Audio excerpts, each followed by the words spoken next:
இன்னைக்கு நியூ ஜெர்சியில் இருக்கேன். ஆமாப்பா. இன்னைக்கு வந்து ரக்ஷாவோட ஒரு ஃபேவரட் டிஷ். ரக்ஷாவோட ஃபேவரட் டிஷ் மட்டும் இல்லை, ரக்ஷா பண்ணுறதுல என்னோட ஃபேவரட் டிஷ் அதில் ஒன்று இந்த அவரக்காய் புலாவ். தேங்க்யூப்பா. அவரக்காய் புலாவ் வந்து அன்றைக்கி ஒரு நாள் போன தடவை வந்திருக்கும் போது சாப்பிட்டேன். அது அப்படியே கண்ணு முன்னால் நின்றுட்டே இருந்தது இந்த டிஷ்ஷு. சரி இன்னைக்கு கேட்டேன், இன்றைக்கும் பண்ணி தரியான்னு. அது ரெடி பண்ணிட்டா. எப்படி பண்ணிட்டா, என்ன பண்ண போகிறா, என்ன இன்க்ரீடியன்ட்ஸ்னு பார்ப்போம். பார்க்கலாம்ப்பா. ஓகே. இது பேசிக்கலி ஆல்மோஸ்ட் தவா புலாவ் மாதிரி. என்ன புலாவ்? தவா புலாவ் மாதிரி. ஓகே. ஆனால் அவரைக்காய் வச்சு கொஞ்சம் மசாலாலாம் டிஃபர் ஆகும். நான் வந்து வடித்த சாதம் எடுத்துன்னு இருக்கேன். ஓகே. அது வாரத்துக்கு ஏற்ற குவான்டிட்டிக்கு ஏற்ற மாதிரி. ஓகே. ஒரு ஆல்மோஸ்ட் 1/2 கிலோ அவரைக்காய் நார் எடுத்துட்டு இந்த மாதிரி ஒரு பெரிய அவரைக்காய்னா 2 முழு அவரை குட்டி குட்டியாக தான் இருக்குது அப்படின்னா அப்படியே கூட போட்டுக்கலாம். 2 தக்காளி பொடியாக நறுக்கின்னு ஓகே. இது நான் ஃபுல்லாக வச்சுருக்கேன். 1 ஸ்பூன் கடலைப்பருப்பு, 1 ஸ்பூன் கடுகு. ஓகே. அதுக்கப்புறம் 1 இன்ச் அளவுக்கு இஞ்சி வந்து பொடியாக கட் பண்ணிட்டு இருக்கேன். ஒரு 4லேருந்து 5 பச்சை மிளகா வந்து கீரி வச்சுருக்கேன். கொஞ்சம் கருவேப்பிலை, 1 ஸ்பூன் நெய், சில்லி பவுடர் கொஞ்சம், காரத்துக்கு ஏற்ற மாதிரி. இல்லை உங்களுக்கு பச்சை மிளகா காரம் போதும்னா அதோட நிறுத்திக்கலாம். ஓகே.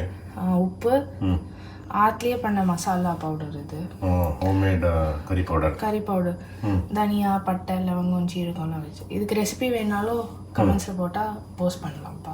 அப்படியா? பண்ணலாம். ஓகே. மஞ்சப்பொடி, பெருங்காயம் பேஸ்ட்டு. இது வந்து நம்ம பெருங்காயம் பேஸ்ட்டு. ஆமாம். ஸோ இந்த பெருங்காயம் பேஸ்ட்டு வேணும்னா நீங்கள் நம்பர் பாருங்கள், ஸ்க்ரீன்லேயே நான் ரக்ஷாவோட நம்பர் தரேன், இந்தியா நம்பர், யூஎஸ் நம்பர். அது வேணும்னா ஆர்டர் பண்ணிக்கலாம் இல்லையா? பெருங்காயம் பேஸ்ட்டு. ஓகே, பார்க்கலாமா? பார்க்கலாம். காஞ்சிட்டு முதல்ல 1 ஸ்பூன் நெய் ஓகே சேர்த்துக்கிறேன். அதுக்கப்புறம் கொஞ்சோண்டு எண்ணெய், கடலை எண்ணெய் சேர்த்துக்கிறேன். வெறும் நெய் தீயாமல் இருக்கிறதுக்கு. கடலை எண்ணெய் கொஞ்சமாக. ஓகே. நான் வந்து ஆக்சுவலி சொல்ல மறந்துட்டேன். சொல்லுங்கள். போன தடவை நம்ம இது பண்ணும்போது வெறும் ஷார்ட்ஸ் மட்டும் போட்டேன். ஓகே. அது வெறும் ஷார்ட்ஸ் மட்டும் போட்டேன். அது வந்து ரெசிபிலாம் இல்லை. நிறைய பேர் கேட்டா அது ரெசிபி கொடுக்கணும். ஆமாம். ஸோ இப்போ வந்து இதே காம்பினேஷன் தான் பண்ணியிருந்தோம். Same combination. அவரைக்காய் புலாவ் அண்ட் தக்காளி கூட்டு.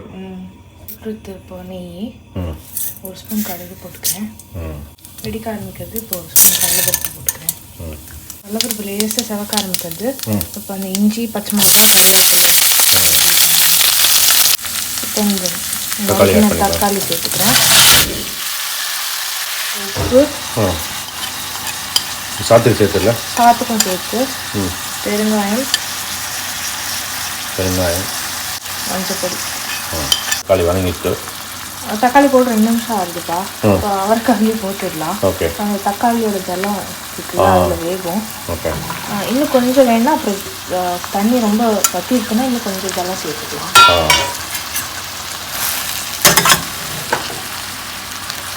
ஸோ இது அவரைக்காய் வந்து நீங்கள் செப்பரேட்டாக வேக வைக்கணும்னு அவசியம் இல்லை. இல்லை ஒன்றா போட்டாலே வேணும்ப்பா. அண்ட் ரொம்ப ஈஸியாக ஆகிற ரெசிபி. தனித்தனியாக எல்லாம் குக் ஆகி ரொம்ப வெயிட் பண்ண வேண்டாம்.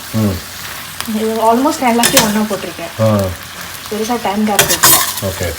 ஸோ மார்னிங் இல்லை, சில பேராட்டில் காத்தால மத்தியானத்துக்கு வடித்த சாதம் லெஃப்ட் ஓவர் இருக்குது. நைட்டு வந்து அதை யூஸ் பண்ணணும். வெறும் தயிர் சாதம் கொடுத்தா பசங்க நிறையா சாப்பிட மாட்டாங்க. அந்த மாதிரி டைமில் யூஸ் பண்ணிக்கலாம். ஓகே.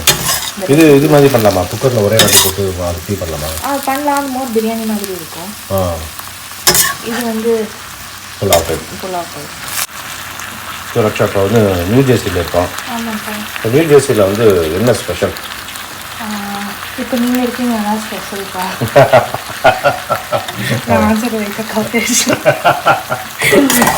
ஓகே. நான் இருக்கிறதால நான் ஒரு ஸ்பெஷல். ஓகே. அதுக்கப்புறம் இங்கே நிறைய பீச்சஸ் இருக்குது. ஸோ இப்போ சம்மர் டைம் வேறு, சம்மர் ஸ்டார்ட் ஆக போகுது. இங்கே எல்லா பீச்சும் ஓப்பன் பண்ணிடுவாங்க. பீச்சுக்கு பிக்னிக்கு போகலாம். நிறைய பார்க்ஸ் இருக்குது. எஸ்பெஷலி நம்ம இருக்கிற இடத்த சுற்றி நிறைய கிட்டத்தட்ட 2900 ஏக்கர்ஸ்க்கு பார்க் மட்டுமே இருக்குது. வித்தின் 10-15 மைல்ஸ்க்குள்ள ஒரு 18-19 பார்க் இருக்குது. ஆமாம். இது கார்டன் ஸ்டேட்டுன்னு சொல்கிறேன். Garden state garden state. ஆமாம். ஸோ ஏகப்பட்ட கார்டன் இருக்குது.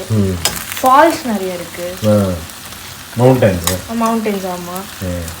அண்ட் அவங்களுக்கு இந்தியன் நிறைய இருக்காங்க, அதனால கோயில்கள் நிறைய. டக்குன்னு போனோம் அப்படின்னா பக்கத்துலேயே நிறைய கோயில் இருக்குது, எந்த கோயில் போகிறதுன்னு கன்ஃபியூஷனாக இருக்கும். அந்த அளவுக்கு கோயில் இருக்குது. ஆமாம், அந்த பெருமாள் கோவில், ஆமாம், குருவாயூரப்பன் பெருமாள் கோயில் இருக்குது, குருவாயூரப்பன் கோயில் இருக்குது, அதுக்கப்புறம் பக்ஷரதாம் வந்துருக்கு, அதுக்கப்புறம் பார்த்து பக்கத்துல இன்னொரு பேப்ஸ்து இன்னொரு சுவாமிநாராயணன் டெம்பிள் இருக்குது. ஆமாம், அந்த மாதிரி ஏகப்பட்ட கோயில் இருக்குது சுற்றி. நேற்று நியூயார்க்லேருந்து வரும்போது நடுவில் வந்து ரோட் டிரான்ஸ்போர்ட், இந்த பக்கம் சீ போர்ட், அந்த பக்கம் ஏர்போர்ட். ஆமாம், எல்லா இங்கேருந்து ஏர்போர்ட் ஹாஃப் அன் ஹவர் தான். நியூயார்க்கோட ஏர்போர்ட்டும் கிட்ட தான், நியூயார்க்கும் கிட்ட தான்.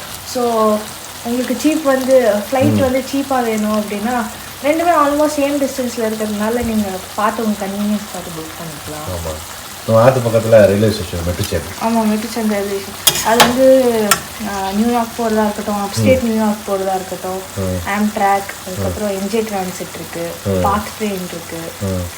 ஸோ நல்ல கனெக்டிவிட்டி தான். ஆமாம், ஹேப்பனிங் பிளேஸ் ஆல்சோ. ஆமாம், அண்ட் ரெண்ட்டும் வந்து நியூயார்க் அளவுக்கு எக்ஸ்பென்சிவ் கிடையாது. அண்ட் கொஞ்சம் நியூயார்க் வந்து ரொம்ப கொஞ்சம் கச்சான்னு இருக்கும். நியூயார்க் சிட்டியில் இருந்தவங்களுக்கு தெரியும். அப்ஸ்டேட்டை பற்றி பேசல, பர்டிகுலர்லி சிட்டியை பற்றி பேசல. இது இன்னும் கொஞ்சம் காம் அண்ட் மோர் ஃபேமிலிஸ் இருக்கிற இடம். இந்தியன்ஸ் நிறைய அண்ட் இந்தியன் ஃபெஸ்டிவல்ஸ் எல்லாம் ப்ராப்பராக செலிப்ரேட் பண்ணுவாங்க. இங்கே இப்போ ஜெர்சி சிட்டிலாம் போனால் விசர்ஜனே பார்க்கலாம். பிள்ளையார் சதுர்த்தி டைமில் நம்ம அங்கே ப்ரொசெஷன் பண்ணுவாங்க, ஊர்வலம் வருது, கரைக்கிறது, அதெல்லாமே நடக்கும். நிறைய நார்த் இந்தியன்ஸும் அதிகம். ஸோ அதனால தசரா டைமில் கர்பா அதெல்லாமே பார்க்கலாம். ஸோ கொஞ்சம் இந்தியாவை அந்த ஃபேமிலியை மிஸ் பண்ணுவோம், பட் அந்த இந்தியன் ஃப்ளேவர் இருக்கும் அட்லீஸ்ட். அண்ட் நிறைய இந்தியன் ரெஸ்டாரண்ட்ஸ் அதிகம். ஆமாம், இங்கே எடிசனில் ஓகேன்னு ஒரு ரோடு இருக்குது, அங்கே கிடைக்காதே கிடையாது. ஜோலுக்கா தனிஷ் ஒரு அம்மா மெஸ் இருக்குது. ஏகப்பட்ட கடை, ஏகப்பட்ட ரெஸ்டாரண்ட். லாஸ்ட் இயர் நியூயார்க்கில் வந்து இது இல்லை நீங்கள் ரத்த யாத்திரா அதோ வருது, ஒரு வருஷம் ஆகிட போகுது. ஒரு வருஷம் ஆக போகுது. ரத யாத்திரையில் கலந்துட்டேன். ஆமாம், வாலண்டியர்ஸில் நீங்கள் இஸ்கான் வாலண்டியர்ஸில் இருந்தீங்க.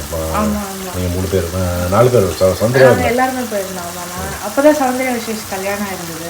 அவளோட ஃபஸ்ட்டு ட்ரிப் அது நியூயார்க்கு. அவளே உள்ள எடுத்து ஜாலியாக இருந்தது. எல்லாரும் சேர்ந்து சேரியட் டெக்கரேட் பண்ணது. இது வந்துருக்கு வண்டியேரும் போகும். இன்னும் கொஞ்சம் வெயிட் கொஞ்சம் டைம் ஆகும். ஒரு பாட்டில் போட்டுட்டு கொஞ்சம் ஜலம் சேர்த்துட்டு மூடிட்டு மறந்துடலாம். 10 மினிட்ஸ் கழிச்சு ஓப்பன் பண்ணி பார்த்தா குக் ஆகிருக்கும். அதுக்கப்புறம் மசாலாலாம் ஆட் பண்ணிவிட்டு வடிச்ச சாதம் சேர்க்க வேண்டியதான். மிளகா பொடி, மீன் இன்னும் கொஞ்சம் உப்பு தேவைப்படுது. நான் கொஞ்சம் மீன் வச்சேன் வந்து. அதுக்கப்புறம் இந்த கறி பவுடர் ஆட் பண்ணிட்டுறேன். அவரைக்காய் வெந்துடுத்து.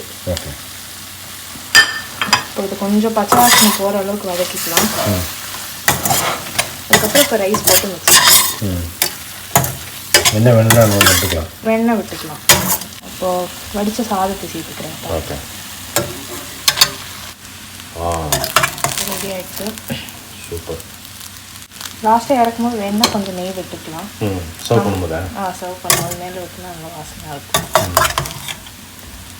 ப்ராட் பீன்ஸ் பிரியாணி பயங்கரமான இல்லைன்னா அவரக்காய் புலாவ். ஆமாம், சூப்பர். ஸோ இதுக்கு வந்து நம்ம சைடில் வந்து தக்காளி கூட்டு பண்ணியிருக்கோம். ஆமாம், அதர்வைஸ் இது அப்படியே நம்ம இதில் எல்லாமே இருக்கும். காரங்கிற எல்லாமே இருக்குது. வெஜிடபிளுக்கு அவரைக்காய் இருக்குது. ஆமாம், அவரைக்காய் இருக்குது. ஸோ அப்படியே கூட சாப்பிடலாம். வித் ரைத்தா வேணா சாப்பிடலாம். வடை வத்தல். ஸோ இன்றைக்கி லஞ்ச் வந்து அவரைக்காய் புலாவ் வந்து தக்காளி கூட்டு. ஆமாம், super Raksha, you are awesome. தேங்க்யூப்பா. தேங்க்யூ.